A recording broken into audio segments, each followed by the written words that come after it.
ದೇಶಾದ್ಯಂತ ಲೋಕಸಭಾ ಚುನಾವಣೆ ಗರಿಗೆದರಿದೆ. ಇನ್ನೇನು ಕೆಲವೇ ತಿಂಗಳಲ್ಲಿ ಲೋಕಸಭಾ ಚುನಾವಣೆ ನಡೆಯಲಿದೆ. ಆದರೆ ಈ ಮಧ್ಯದಲ್ಲೇ ಬಿಜೆಪಿಗೆ ಬಿಗ್ ಶಾಕ್ ಎದುರಾಗಿದೆ. ಮಾಜಿ ಸಂಸದರಾಗಿರುವಂತಹ ಮುದ್ದಹನುಮೇಗೌಡರು ಮಾತೃಪಕ್ಷ ಕಾಂಗ್ರೆಸ್ಗೆ ಸೇರ್ಪಡೆಯಾಗಿದ್ದಾರೆ.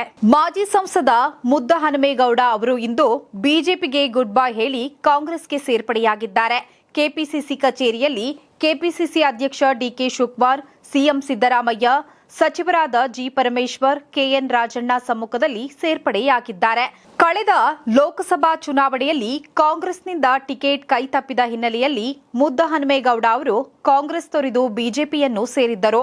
ಬಿಜೆಪಿಯಲ್ಲಿ ಲೋಕಸಭಾ ಟಿಕೆಟ್ನಿಂದ ವಂಚಿತರಾಗಿದ್ದರು. ಅಷ್ಟೇ ಅಲ್ಲದೆ ವಿಧಾನಸಭಾ ಟಿಕೆಟ್ನಿಂದ ಕೂಡ ವಂಚಿತರಾಗಿದ್ದರು.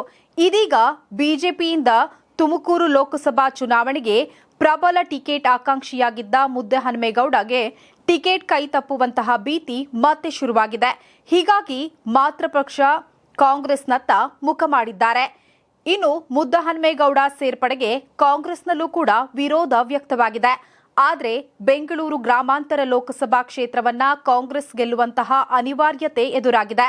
ಯಾಕಂದ್ರೆ ಹಾಲಿ ಸಂಸದರಾಗಿರುವಂತಹ ಡಿಕೆ ಸುರೇಶ್ ಅವರನ್ನ ಶತಾಯಗತಾಯ ಸೋಲಿಸಲೇಬೇಕು ಅಂತ ಬಿಜೆಪಿ ಹಾಗೂ ಜೆಡಿಎಸ್ ಜಿದ್ದಿಗೆ ಬಿದ್ದಿವೆ. ಹಾಗಾಗಿಯೇ ಜಯದೇವ ಹೃದ್ರೋಗ ಆಸ್ಪತ್ರೆಯ ಮಾಜಿ ನಿರ್ದೇಶಕರಾಗಿರುವಂತಹ ಡಾಕ್ಟರ್ ಸಿಎನ್ ಮಂಜುನಾಥ್ ಅವರನ್ನ ಕಣಕ್ಕಿಳಿಸಲು ಪ್ಲಾನ್ ಮಾಡಿವೆ.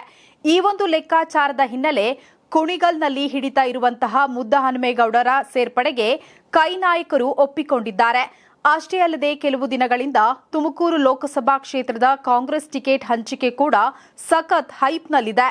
ಲೋಕಸಭಾ ಚುನಾವಣೆಯಲ್ಲಿ ಅಭ್ಯರ್ಥಿಗಳ ಕೊರತೆ ಹಾಗೂ ಬೆಂಗಳೂರು ಗ್ರಾಮಾಂತರದಲ್ಲಿ ಸುಲಭವಾಗಿ ಜಯಗಳಿಸುವ ಉದ್ದೇಶದಿಂದ ಪಕ್ಷ ಸೇರ್ಪಡೆ ಮಾಡಿಕೊಳ್ಳಲಾಗ್ತಿದೆ ಎನ್ನಲಾಗಿದೆ. ಸದ್ಯ ತುಮಕೂರು ಲೋಕಸಭಾ ಕ್ಷೇತ್ರದಲ್ಲೂ ಕೂಡ ಕಾಂಗ್ರೆಸ್ ಟಿಕೆಟ್ಗೆ ಭಾರೀ ಪೈಪೋಟಿ ಏರ್ಪಟ್ಟಿದೆ. ಗುಬ್ಬಿ ಶ್ರೀನಿವಾಸ್ ಪತ್ನಿ ಭಾರತಿ ಶ್ರೀನಿವಾಸ್ ಟಿಕೆಟ್ ಆಕಾಂಕ್ಷಿಯಾಗಿದ್ದಾರೆ. ಈ ಎಲ್ಲಾ ಬೆಳವಣಿಗೆಗಳ ಮಧ್ಯೆ ಮಾಜಿ ಸಂಸದರಾಗಿರುವ ಮುದ್ದಹನುಮೇಗೌಡರು ತುಮಕೂರು ಲೋಕಸಭಾ ಕ್ಷೇತ್ರದಿಂದ ಕಾಂಗ್ರೆಸ್ ಅಭ್ಯರ್ಥಿಯಾದರೂ ಕೂಡ ಅಚ್ಚರಿಯಿಲ್ಲ.